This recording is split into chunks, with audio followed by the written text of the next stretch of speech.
వారిని సృజించెను. స్త్రీనిగాను పురుషునిగాను వారిని సృజించెను. చూడండి, ఇక్కడ ఆదికాండం 1:27లో దేవుడు తన స్వరూపమందు నరుని సృజించెను. దేవుడు ప్రేమమయుడు, కృపామయుడు, కరుణామయుడు.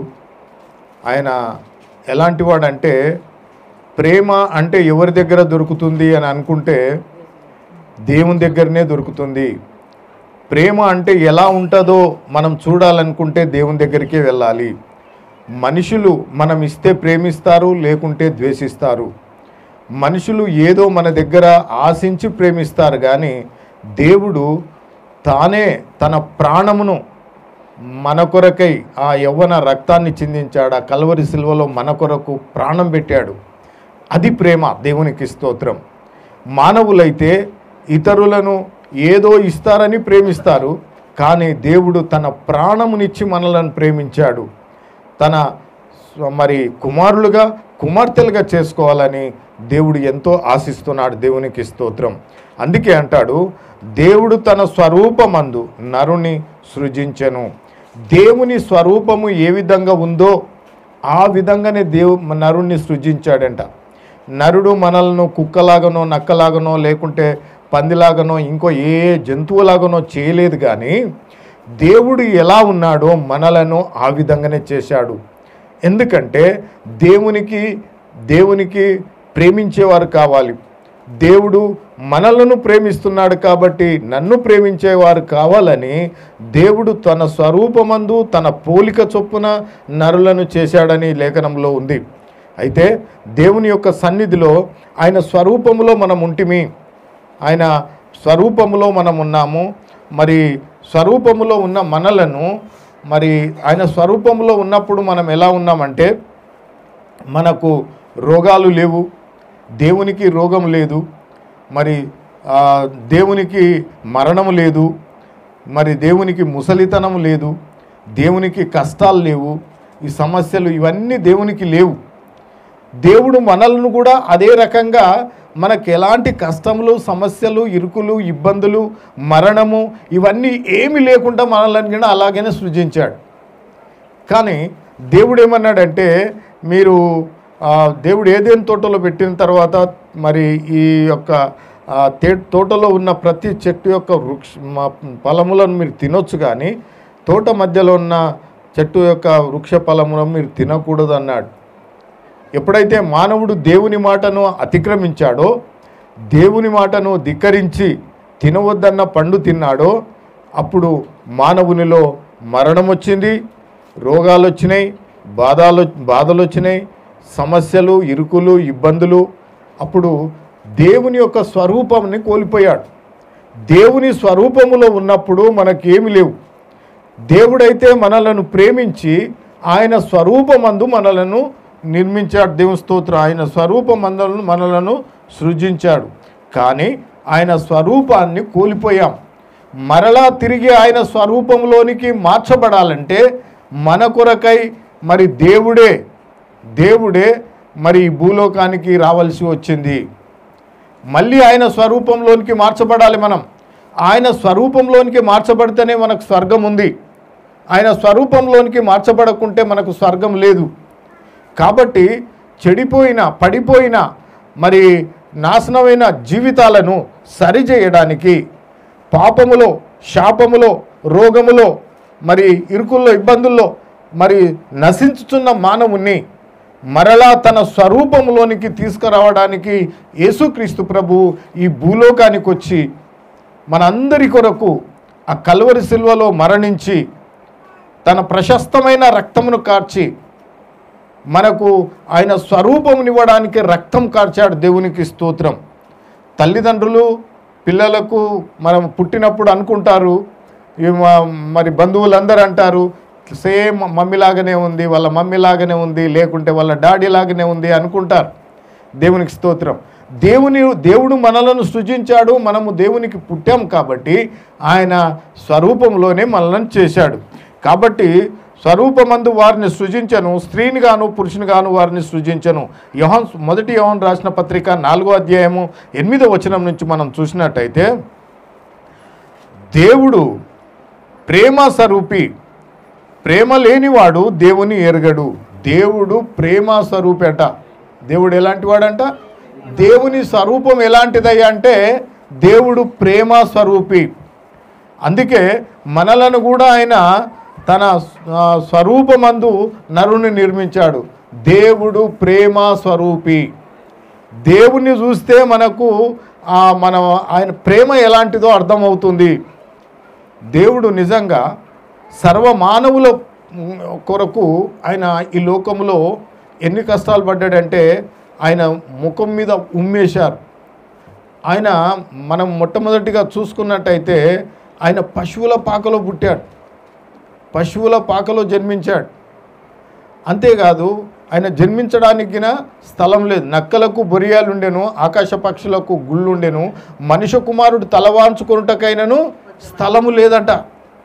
దేవుడు ఎందుకు మరి ఆ పరలోక రాజ్యములో ఆయన దూతల చేత, దూత గణముల చేత, కోటాను కోట్ల దేవదూతల చేత పొగడబడుచు ఆయన మండుచున్న అగ్ని మధ్యలో ఉండే అలాంటి ఆయన మరి అంత ప్రశస్తమైన వస్త్రములు కలిగి ఆయన అక్కడ ఉండవలసిన ఆయన ఈ యొక్క భూలోకానికి రావాల్సిన పని ఏంటి అంటే మనలను ప్రేమించాడు, తన్ను తాను తగ్గించుకున్నాడు. దేవుడిగా ఉండవలసిన ఆయన మరి ఆ పశువుల పాకలో జన్మించి మన కొరకు తన ప్రాణమును పెట్టాడు. అంతగా మనలను ప్రేమించాడు ఆయన. దేవునికి స్తోత్రం. ఒకసారి దేవుని స్తోత్రం చెల్లిద్దాం. హల్లెలూయా. దేవునికి స్తోత్రములు. అందుకే దేవుడు ప్రేమ స్వరూపి. ప్రేమ లేనివాడు దేవుని ఎరగడు. ప్రేమ ఎవరికైతే ఉండదో వారిలో దేవుడు లేడని అర్థము, దేవుడు ఎరగడని అర్థం. ప్రేమ కావాలి, ఒకరినొకరు ఆదరించుకునే ప్రేమ కావాలి, ఒకరినొకరు మరి సహాయం చేసుకునే ప్రేమ కావాలి, ఒకరినొకరు పలకరించుకునే ప్రేమ కావాలి, ఒకరినొకరు. ఇప్పటి వరకు భానుగారు వాక్య ప్రతివాక్యంలో చెప్పాడు, మనం చూసాం దేవుని స్తోత్రంలో ఏంటంటే అనాథులు చాలామంది ఉంటారు, వాళ్ళకి హెల్ప్ చేసేవారిగా ఉండాలి మనం. కానీ దేవునికి స్తోత్రములు నేను ఎన్నోసార్లు అనుకుంటాను సంఘ తరపున మరి కొన్ని కార్యక్రమాలు చేయాలి ఇట్లాంటివి అనుకుంటాం. ఓకే, అక్కడ ప్రేమ కనిపిస్తుంది, ప్రేమ అనేది ఉండాలి. దేవుడు ప్రేమ స్వరూపి. ప్రేమ లేనివాడు దేవుణ్ణి ఎరగడు. ప్రేమ లేనివాడు దేవుణ్ణి ఎరగడు. 9వ వచనం చదువుదాం. 9వ వచనం చదవండి. మనము ఆయన ద్వారా జీవించున్నట్లు దేవుడు తన అద్వితీయ కుమారుని లోకములోనికి పంపెను. దేవుడు తన అద్వితీయ కుమారుని లోకములోనికి పంపెను. ఆయన ద్వారా మనము జీవించున్నట్లు. ఎవరి ద్వారా మనం జీవించాలి? యేసుక్రీస్తు ద్వారా మనము జీవించాలి. ఆయన ద్వారా మనము జీవించున్నట్లు దేవుడు తన అద్వితీయ కుమారుని లోకములోనికి పంపెను. యేసు ప్రభువులో జీవం ఉంది. మనం ఇప్పుడు జీవిస్తున్నామంటే ఆయన జీవము మనలో ఉండడమును బట్టే జీవిస్తున్నాము.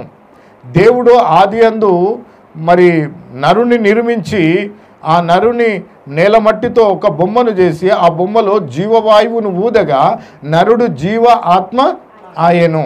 దేవునికి స్తోత్రం. ఇక్కడ అంటాడు మరి మనము ఆయన ద్వారా జీవించున్నట్లు దేవుడు తన అద్వితీయ కుమారుని లోకములోనికి పంపెను. మనము ఎప్పుడైతే అద్వితీయ కుమారుడైన యేసుక్రీస్తునందు విశ్వాసం ఉంచి ఆయన చిత్తాన్ని చేస్తూ ఉంటామో, ఆయన చిత్తానుసారంగా జీవిస్తుంటామో మనలో జీవం వస్తూ ఉంటుందట. మనము జీవిస్తూ ఉంటాం, జీవము మనలో ఉంటుంది. ఆత్మీయమైన జీవం కావాలి. శారీరకంగా జీవించేవారు అనేక మంది ఉన్నారు. కుక్కలు, నక్కలు, పందులు అన్నీ జీవిస్తున్నాయి, అవి జీవిస్తున్నాయి. కానీ అలాంటి జీవితం కాదు, ఆత్మీయమైన జీవితం కావాలి. దేవుడు అన్నాడు, ఈ పండు దినమిన మీరు నిశ్చయముగా చచ్చెదరు అన్నాడు. తిన్నారు, వాళ్ళు చచ్చిండ్రా? వాళ్ళు మామూలుగా చావలేదు కానీ ఆత్మీయంగా మాత్రము చనిపోయారు. వారిలో ఉన్న ఆత్మీయ స్థితి చనిపోయింది, కానీ వారు ఆ విధంగా ఉన్నారు. కాబట్టి మనం ఆత్మీయమైన స్థితిలో మనము దేవుని యందు జీవించుచున్నాము, దేవునిలో ఉంటున్నామంటే ఆత్మీయమైన స్థితి.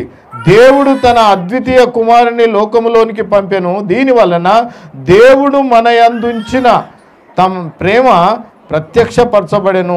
దేవుని ప్రేమ ఎంతో ఉన్నదంటే తన కుమారుని మన యొద్దకు పంపించాడు. ఆ కుమారుని బట్టి దేవుని యొక్క ప్రేమ ఎంత ఉందో మనకు అర్థమవుతుంది.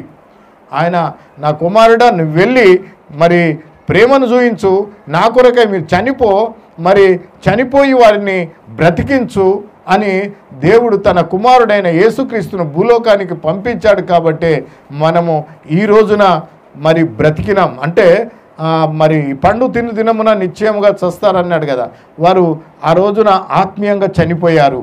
ఇప్పుడు ఆత్మీయంగా జీవించడానికి యేసు ప్రభు భూలోకానికి రావాల్సి వచ్చింది. ఆత్మీయమైన జీవం మనకు కావాలి. ఎవరు ఆత్మీయంగా జీవిస్తారో వారు మాత్రమే పరలోక రాజ్యానికి వెళుతారు. శారీరకంగా జీవించడం వేరు, ఆత్మీయంగా జీవించడం వేరు. ఆత్మీయంగా జీవించడం అనగా పరిశుద్ధత కలిగి, పవిత్రత కలిగి దేవుని సన్నిధిలో జీవించడం ఆత్మీయంగా జీవించడం. ఈ ఆత్మీయమైన జీవితము అనేకులకు లేదు. దేవునికి స్తోత్రం. క్రైస్తవులైనప్పటికీ, బోధకులైనప్పటికీ, చాలామంది దేవుని యందు గొప్ప అద్భుతాలు, ఆశ్చర్యకార్యాలు చేస్తున్నప్పటికీ ఆత్మీయమైన జీవితము లేనట్లయితే వాళ్ళు పరలోక రాజ్యమునకు వెళ్ళరు. దేవుని స్తోత్రం. అందుకే మనం ఆత్మీయంగా జీవించాలి. దేవునికి స్తోత్రం. 10వ వచనం చూద్దాం. మనము దేవుని ప్రేమించితిమని కాదు, తానే మనలను ప్రేమించి మన పాపములకు ప్రాయశ్చిత్తమై ఉండుటకు తన కుమారుని పంపెను. ఇందులో ప్రేమే ఉన్నది. దేవుని స్తోత్రం. ఓకే, ప్రసంగి 7వ అధ్యాయము 29వ వచనం చూద్దాం. ప్రసంగి 7వ అధ్యాయము 29వ వచనం. ఇది ఒకటి మాత్రము నేను కనుగొంటిని, ఏమనగా దేవుడు నరులను యథార్థవంతులుగా పుట్టించెను, కానీ వారు వివిధమైన తంత్రములను కల్పించుకొని ఉన్నారు. ఒకటి చూస్తున్నాడట ఇక్కడ ప్రసంగి, ఒకటి చూస్తున్నాడట. ఆయన ఏం చెప్తున్నాడంటే, ఇది ఒకటి మాత్రమే నేను కనుగొంటిని. ఒకటి నేను కనుగొన్నాను. భూలోకంలో జరుగుతున్న సమస్యలు వీటన్నింటిని బట్టి నేను ఒకటి కనుగొన్నాను. ఏంటిదంటే ఆయన ఏం చెప్తున్నాడంటే, ఏమనగా దేవుడు నరులను యథార్థవంతులుగా సృజించెను. ఎట్లనంట? దేవుడు ఎట్లా సృజించాడంట? నరులను యథార్థవంతులుగా సృజించాడంట. ఈ కుతంత్రాలు, కక్షలు, భేదాలు ఇవన్నీ మానవునికి లేవట. స్టార్టింగ్ దేవుడు సృజించినప్పుడు ఇవన్నీ ఏమీ లేవంట. యథార్థవంతులుగా మరి సృజించాడంట. దేవుడు యథార్థవంతుడు కాబట్టి, ప్రేమ స్వరూపి కాబట్టి యథార్థమైన జీవితము మనకిచ్చి తన వలనే మనలను యథార్థులుగా ఉండడానికి యథార్థవంతులుగా ఆయన మనలను పుట్టించెను. కానీ ఈ గాని దగ్గరనే ఉంది కదా, కానీ వారు వివిధమైన తంత్రములను కల్పించుకొని ఉన్నారు. మానవులు ఏం చేశారంట? దేవుడు యథార్థంగా పుట్టించాడు కాబట్టి యథార్థంగానే జీవించాలి, యథార్థంగానే ఉండాలి అని మానవుడు అనుకోలేడంట. వివిధమైన తంత్రములను కల్పించుకున్నాడంట. రకరకాలైన వేషాలు లోకంలో ఉన్నాయి, రకరకాలైన క్రియలు లోకంలో ఉన్నాయి, అనేక మోసపు క్రియలు రకరకాలైన లోకంలో ఉంటున్నాయి. కారణం ఏంటంటే వివిధమైన తంత్రములను కల్పించుకున్నాడంట మానవుడు. ఎవరు కల్పించుకున్నారంట? మానవుడు. 1 యోహాను రాసిన పత్రిక 3వ అధ్యాయము 18వ వచనం కింద చూద్దాం. 1 యోహాను రాసిన పత్రిక 3వ అధ్యాయం 18వ వచనం. చిన్నపిల్లలారా, మాటతోనూ నాలుకతోనూ కాక క్రియలతోనూ సత్యముతోనూ. దేవునికి స్తోత్రం. మనము కూడా దేవుడు ప్రేమామయుడు కాబట్టి, దేవుడు మనలను ప్రేమిస్తున్నాడు కాబట్టి ఇక్కడ అంటాడు, చిన్నపిల్లలారా, మనమందరము దేవునికి చిన్నపిల్లలమే. మనము మన చిన్నపిల్లలకు మంచి అలవాట్లు నేర్పడానికి, ఇతరులను ప్రేమించేది, ఎవరన్నా వస్తే గౌరవించేది, ప్రైజ్ ద లార్డ్ అని చెప్పమనేది, ఇవన్నీ పిల్లలకు నేర్పిస్తాం మనం. దేవుడు కూడా మనకు అదే నేర్పిస్తున్నాడు. అంటే చిన్నపిల్లలారా, మాటతోనూ నాలుకతోనూ కాక క్రియతోనూ సత్యంతోనూ ప్రేమింతము. క్రియతోనూ సత్యంతోనూ ప్రేమింతము అంటాడు. క్రియలు లేని విశ్వాసము మృతమే, చనిపోయిందే. కాబట్టి మనలో క్రియలు ఉండాలంటాడు. మరి కొంతమంది మాటతోనే, నోటితోనే ఏదో నాలుక ఇష్టం వచ్చినట్టుగా మాట్లాడి ఎంతో ప్రేమ ఒలక వస్తారు కొంతమంది. ఇక వాళ్ళ ఆ ప్రేమ ఒలక వస్తే ఇక పడక తప్పదు మనం, అట్లా ఉంటుంది కొంతమందిది. కానీ దాని వలన ప్రయోజనం లేదంట. మాటతోనూ నాలుకతోనూ కాక క్రియలతో కూడిందై ఉండాలంట ప్రేమ. నువ్వు మా ఇంటికి వస్తే ఏమన్నా ఏం చేస్తావు, లేకుంటే మీ ఇంటికి వస్తే ఏమిస్తావు. ఇది మానవుల యొక్క స్వభావం. మా ఇంటికి వస్తే ఏమి తెస్తావు, మీ ఇంటికి వస్తే ఏమి ఇస్తావు. ఇది మానవ స్వభావం. దేవుడైతే, దేవునికి స్తోత్రం, మన యొక్క క్రియలు అట్లా ఉంటాయి, మానవ జాతి యొక్క క్రియలు అట్లా ఉంటాయి. కానీ దేవుడు అంటాడు, క్రియలతో సత్యంతోనూ ప్రేమింతము. మనం ఇతరులను ప్రేమించే పద్ధతి క్రియలతో క్రియలతో సత్యంతో ప్రేమించాలంటాడు. అందుకే క్రియలు అవసరము మానవునికి. క్రియలు లేని విశ్వాసము మృతమైందే. నువ్వు ఎన్నన్నా మంచి మాటలు చెప్పు, ఏదన్నా చెప్పు, ఎంతనన్నా పొగుడు, క్రియలు లేకుండా నువ్వు ఎంతనన్నా పొగిడినా అది మృతమైందే. కాబట్టి దేవునికి తప్పనిసరిగా క్రియలు అవసరము. పైకి చాలా విషయాలు చెప్తారు, పైకి గొప్పగా చెప్తారు అన్నీ, కానీ వాళ్ళ లోనికి వస్తే క్రియలు మాత్రం ఏమీ ఉండవు. క్రియలు లేని విశ్వాసం మృతము అంటాడు. క్రియలతో కూడిన విశ్వాసం కావాలంటాడు. అందుకే చిన్న పిల్లల్లారా అంటున్నాడు, మనలను సంబోధిస్తున్నాడు. చిన్న పిల్లల్లారా, మనము దేవునికి చిన్న పిల్లలమే, గడ్డి పొరక లాంటి వారము. చూసినట్టయితే మరి కాలి దుమ్మి లాంటి వారం మనము నిజంగా ఇలాంటి వారిని దేవుడు ఎంతగా ప్రేమిస్తున్నాడంటే, నీ కొరకు, నా కొరకు, ఇక్కడ కూర్చున్న ప్రతి వారి కొరకు ఆయన మరి ఈ భూలోకంకు దిగి వచ్చి మనం నరకానికి వెళ్ళొద్దని తన ప్రశస్తమైన యవ్వన రక్తాన్ని చిందించాడు. మనం ఆయన యొక్క స్థితిని చూస్తే, మొన్న మేము భానుగారిగిన అక్కడ ఫ్యాషన్ ఆఫ్ ద క్రైస్ట్ ఏదో కొంతమందికి ఫిలిం చూపించాం. అక్కడ మళ్ళీ అది ఎప్పుడు చూసినా కొత్తగానే ఉంటుంది. దేవుని స్తోత్రములు. కొరడాలతో కొడుతూ ఉంటే, రక్తం అడుగులో యేసు ప్రభు పడి పొర్లుతూ ఉంటే, నిజంగా ప్రజలందరూ ఎంత కొరడాలతో ఎంత కొడుతున్నారంటే, కనికరం లేదా వీళ్లకు అన్నట్టుగా కొడుతూ ఉన్నారు అక్కడ. అందులో నంత మరి దున్నబడింది ఈ పంత అయినది. కొడుతూ ఉంటే ఒక్క నోరుతో ఒక్క మాట అయినా ఆయన అనలేని స్థితిలో ఉన్నాడు. దేవుని స్తోత్రం. ఆయన చనిపోతూ 7 మాటలు మనం అప్పుడు గుడ్ ఫ్రైడే అప్పుడు మాట్లాడుకుంటాము. అమ్మలారా, నా కొరకు ఏడవకండి, మీ కొరకు, మీ పిల్లల కొరకు ఏడవండి. ఎంత కరుణగల మాట, ఎంత దయగల మాట ఒక్కసారి ఆలోచించండి. ఇలాంటి దేవుడు ఎక్కడైనా ఎవరైనా ఉన్నారా అంటే నో. అందరూ అడిగేవాళ్ళు ఉన్నారు. ఏం అడుగుతారు? కోళ్ళని తెచ్చుకోయండి, మేకలను తెచ్చుకోయండి, లేకుంటే బలి ఇవ్వండి, నరబలి ఇవ్వండి అనేవారు ఉన్నారు. కానీ నేను నీ కొరకు బలి అవుతాన్న దేవుడు యేసు ప్రభు ఒక్కడే. దేవుని స్తోత్రం చెల్లిద్దాం. హల్లెలూయా. దేవుని స్తోత్రంలో అలాంటి దేవుణ్ణి మనం కలిగి ఉన్నాం. ఏదో మాటలతో చెప్పే దేవుడు కాదు. దేవుని స్తోత్రంలో మనల్ని అడిగే దేవుడు కాదు, మన కొరకు తన రక్తంను చిందించిన దేవుడు. ఆయనను కొరడాలతో కొడతా ఉంటే, ఆయన పడుతూ లేస్తూ ఉంటే, ఆ మోయలేని భారమైన ఆ సిలువను మోస్తూ ఉంటే, నిజంగా ఎంత భయంకరం. చూస్తుంటేనే అది కొన్నిసార్లు నాకు చూడబుద్ధి కాక అట్లా కాళ్ళు దాచుకుంటాను. దేవుని స్తోత్రం. అంత భయంకరంగా ఆయన కొడుతూ ఉంటారు. మనకు ఇంత ముళ్ళు గుచ్చుకుంటే, కాళ్ళకి ఇంత ముళ్ళు గుచ్చుకుంటే విలవిలలాడిపోతాం. ఇంజెక్షన్ ఇవ్వడానికి వస్తే అది వాళ్ళు మందు ఎక్కిస్తుంటేనే మనకు భయం వస్తుంటుంది. ఇంత భయంకరమైన స్థితి అయితే ఆయనను కొరడాలతో కొడుతుంటే, ఆ కొరడాలకి ఇట్లా గాలాలు, అంటే ఆ గాలాలతో ఇట్లా కొట్టి ఇట్లా తీస్తే ఇది చర్మాన్ని లాక్కొని వస్తుంది. ఈ విధంగా ఈ పంత దున్నబడిన స్థితి, ఎంత ఘోరమైన స్థితి ఒక్కసారి ఆలోచించండి. అది ఆయన కొరకు కాదు. ఆయన అంటాడు, నాలో పాపముందని ఎవడు నిరూపించగలడు అంటాడు. ఏ దేవుడు ఇంత ఛాలెంజ్ చేయలేడు. దేవుడు, దేవతలు అనబడిన వారు ఎవరు ఆ ఛాలెంజ్ చేయలేరు. నాలో పాపం ఉందని ఎవరు నిరూపించగలరు? యేసు ప్రభు ఒక్కడే చేయగలిగాడు. ఆయననే పాపము లేని ఆ దేవుడే మన కొరకు బలి అయ్యాడు. పాపము లేని రక్తమే మనలను పరిశుద్ధులుగా మార్చుతుంది.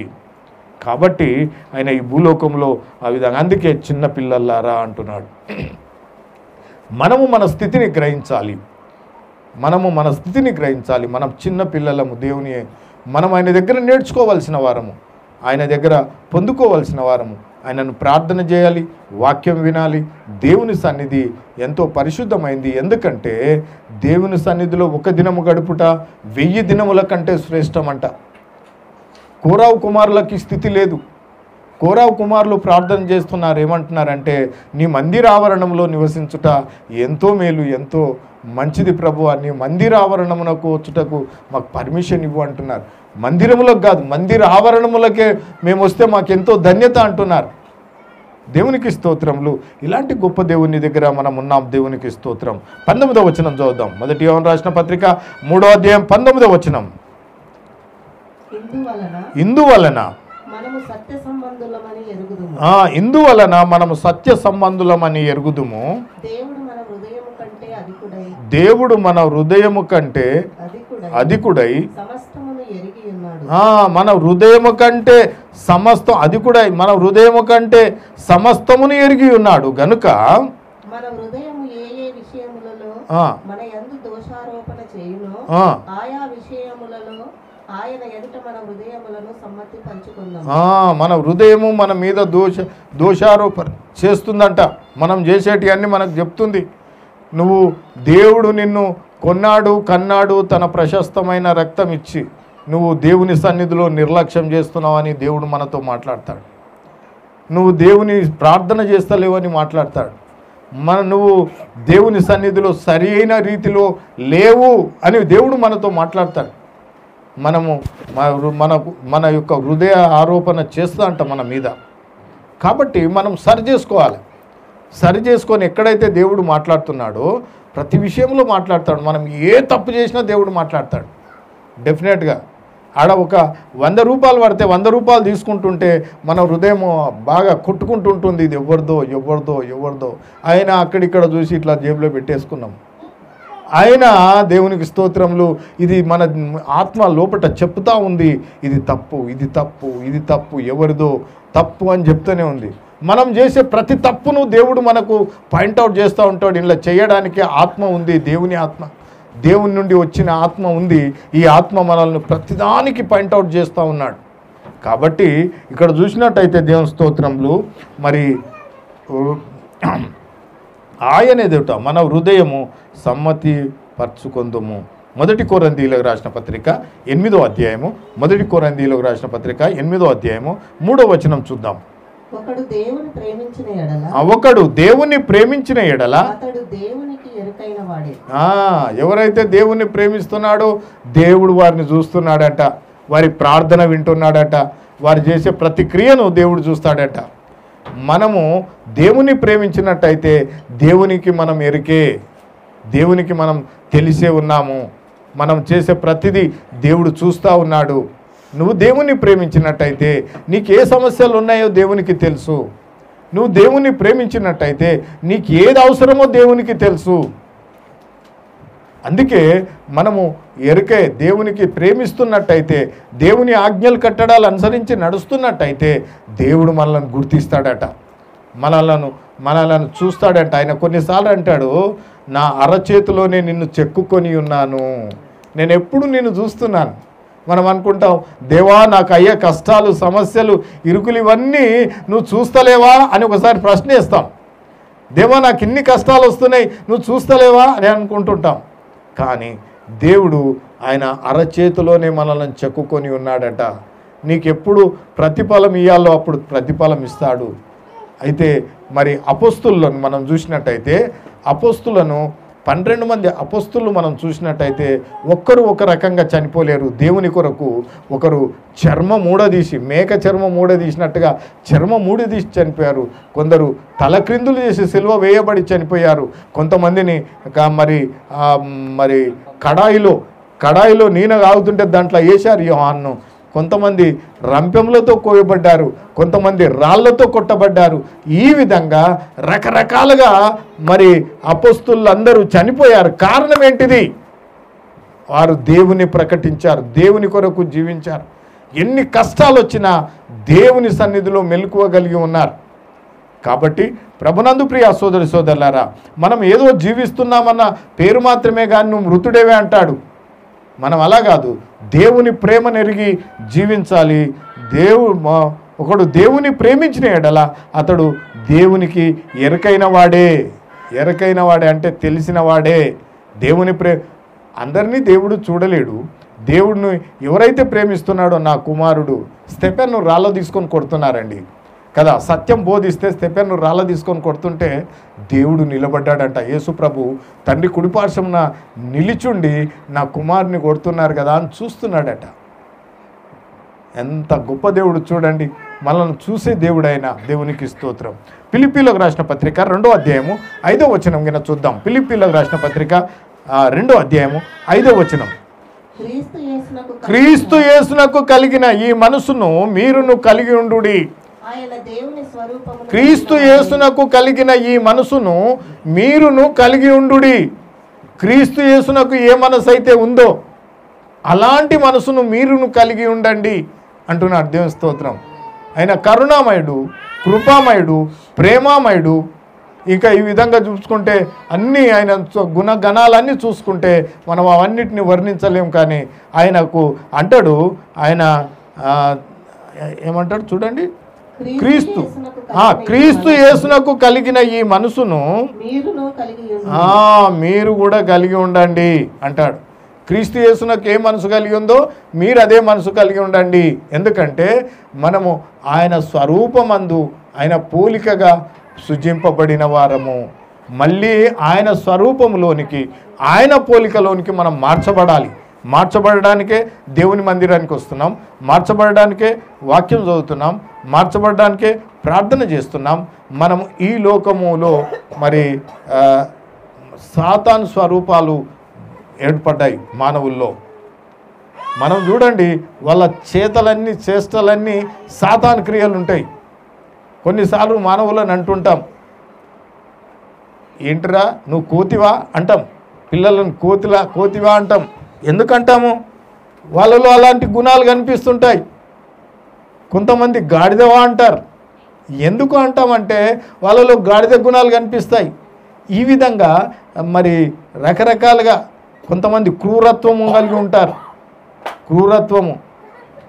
కొంతమంది ఈ విధంగా రకరకాలైన స్వభావాలు జంతువుల యొక్క స్వభావాలు మానవుల్లో కనబడుతున్నాయి. కానీ దేవుని స్వరూపమందు మనలను సృజించెను. దేవుని స్వరూపమందు సృజించెను. మళ్ళీ ఈ జంతువు మరి రకరకాలైన స్వభావంలో ఉన్న మానవులు దేవుని స్వరూపంలోనికి రావాలి. దేవుని యొక్క కోరిక అదే. దేవునికి స్తోత్రం. ఇంకా చదవండి, తర్వాత ఏముంది? క్రీస్తు యేసునకు కలిగిన ఈ మనసు మీరును కలిగి ఉండుడి. ఆయన దేవుని స్వరూపము కలిగిన వాడయ్యుండి దేవునితో సమానముగా నుండుట విడిచిపెట్టకూడనని భాగ్యమని ఎంచుకొనలేదు గాని మనిషిని పోలికగా పుట్టి దాసుని స్వరూపమును ధరించుకొని. చూడండి దేవుని స్తోత్రం. మనుషుని పోలికగా పుట్టి దాసుని స్వరూపమును ధరించుకొని తన్ను తానే రిక్తునిగా చేసుకొనెను. చూడండి దేవుని స్తోత్రములు.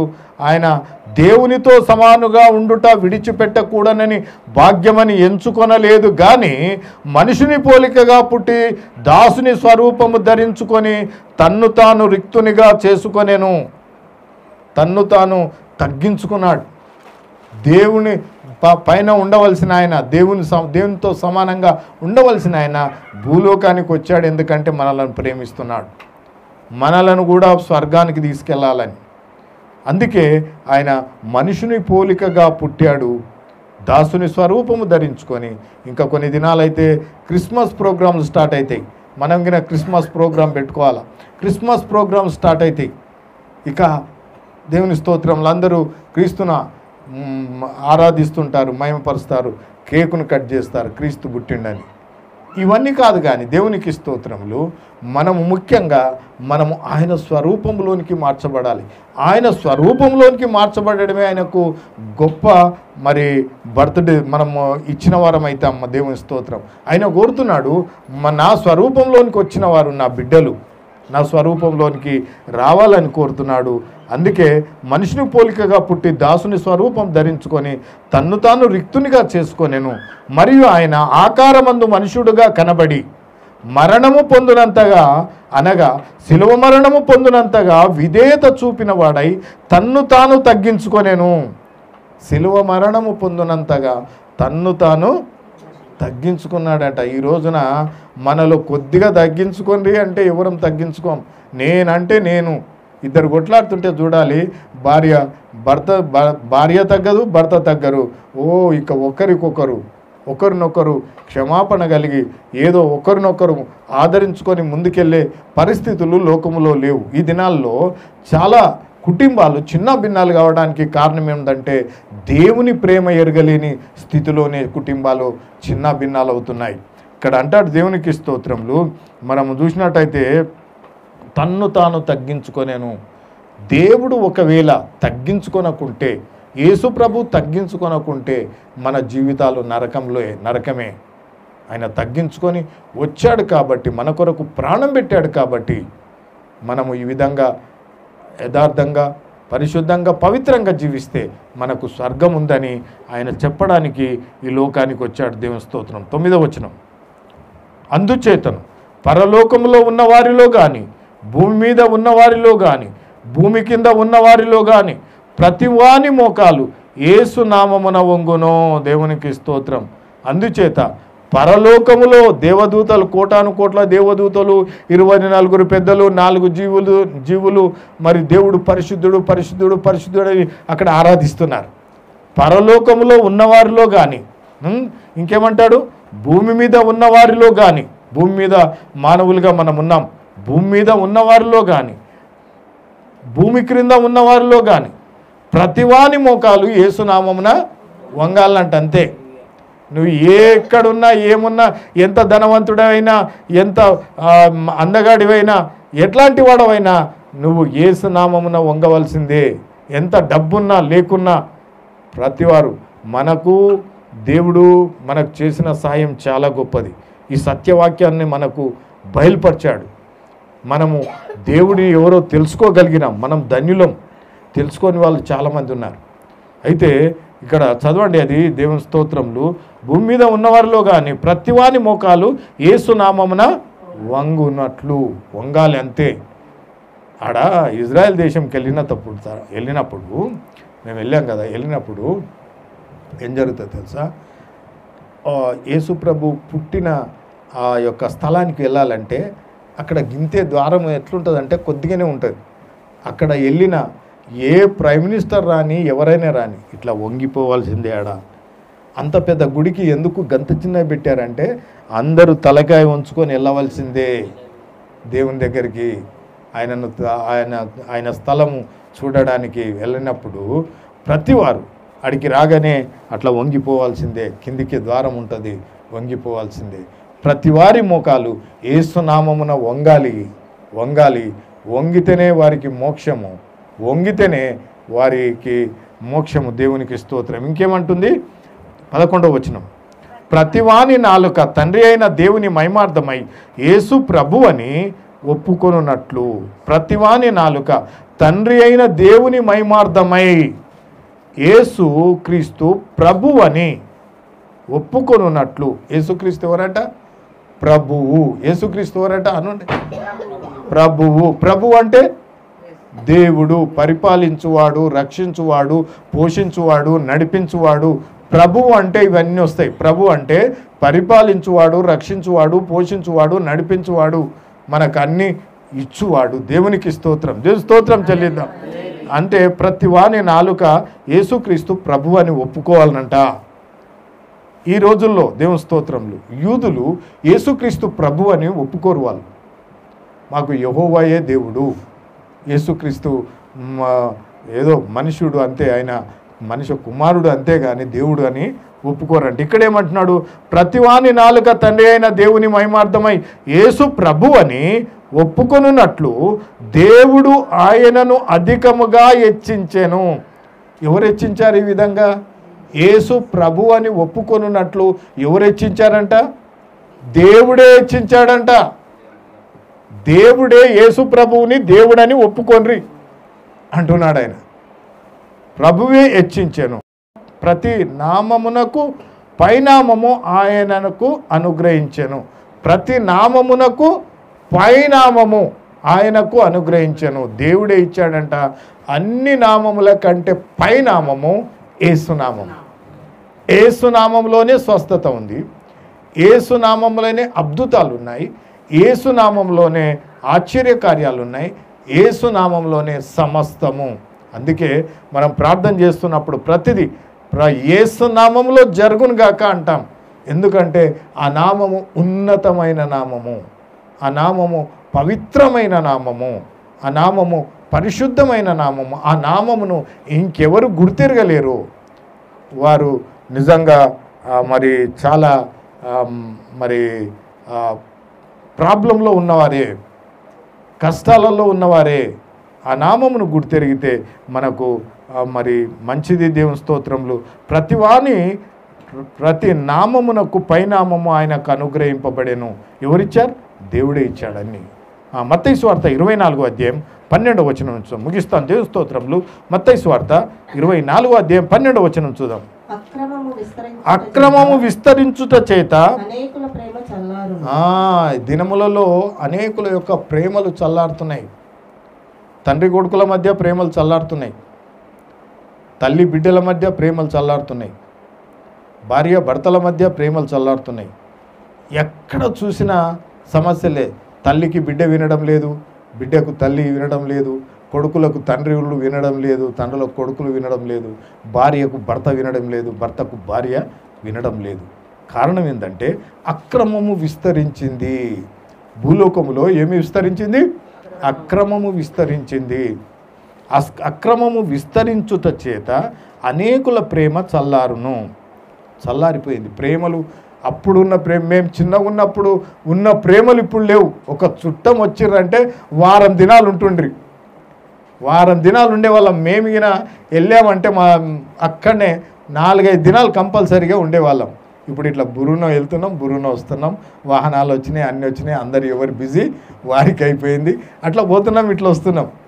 అక్రమము విస్తరించింది. అక్రమము విస్తరించుట చేత అనేకుల యొక్క ప్రేమ చల్లారిపోయింది.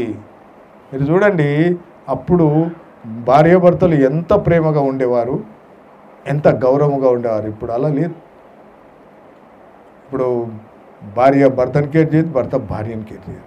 ఎవరి దారి వారికే. అందరు సెల్ ఫోన్లు పట్టుకుంటారు, ఎవరి సెల్ ఫోన్ వారికే. అట్లా అయిపోయింది లోకం. కానీ దేవుని స్తోత్రం, వాక్యము ఉన్నది ఉన్నట్టుగానే అప్పుడు ఏది రాయబడిందో ఇప్పుడు అదే జరుగుతుంది. అక్రమం విస్తరించు చేత అనేకుల ప్రేమ చల్లారును, అంతం వరకు సహించువాడెవడు వాడే రక్షింపబడును.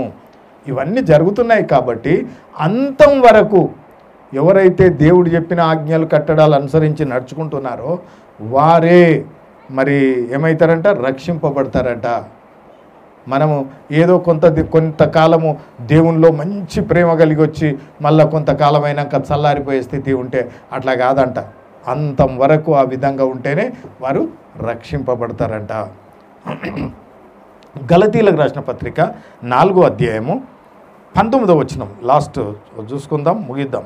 గలతీ, నా పిల్లలారా, చూడండి ఇక్కడ మళ్ళీ అంటున్నాడు. ఆయన ఎంతగా మనల్ని ప్రేమిస్తున్నాడో ఒక్కసారి ఆలోచిద్దాం. నా పిల్లలారా అంటున్నాడు. నా పిల్లలారా, క్రీస్తు స్వరూపము మీ అందు ఏర్పడు వరకు ప్రసవ వేదన కలుగుచున్నది అంటున్నాడు. నా పిల్లలారా, క్రీస్తు స్వరూపం మీ అందు ఏర్పడు వరకు మీ విషయమై మరల నాకు ప్రసవ వేదన కలుగుచున్నది. అపొస్తలుడైన పౌలు గలతీ సంఘానికి రాస్తూ గలతీ సంఘమును గురించి మాట్లాడుతూ ఆయన అంటున్నాడు, నా పిల్లలారా, క్రీస్తు స్వరూపం మీ అందు ఏర్పడు వరకు మీ విషయమై మరల నాకు ప్రసవ వేదన కలుగుతుంది. ఎంత అపొస్తలుడైన పౌలు దేవుని విషయంలో ఎంత మరి వేదన కలిగి ఉన్నాడో ఒకసారి మనకి ఇక్కడ అర్థమవుతుంది. ఎందుకొరకట? క్రీస్తు స్వరూపము మరలా మనకు రావాలట. తన స్వరూపములో దేవుడు మనల్ని చేశాడని మనం చూసుకున్నాం ముందుగా. ఆ స్వరూపమును కోల్పోయారు. వివిధమైన తంత్రములను కల్పించుకున్నారు ప్రజలు. దేవుని స్వరూపమును కోల్పోయారు, దేవుని నీతిని కోల్పోయారు, పరిశుద్ధతను కోల్పోయారు, పవిత్రతను కోల్పోయారు. ఇక లోకములో వివిధమైన తంత్రాలను కల్పించుకొని రకరకాలుగా మారిపోయారు ప్రజలు. ఈ ప్రజల గురించి అపొస్తలుడైన పౌలు గలతీలకు సంఘానికి రాస్తూ నా పిల్లలారా అంటున్నాడు. క్రీస్తు స్వరూపము మీ అందు ఏర్పడి వరకు మీ విషయమై మరల నాకు ప్రసవ వేదన కలుగుతా ఉన్నది.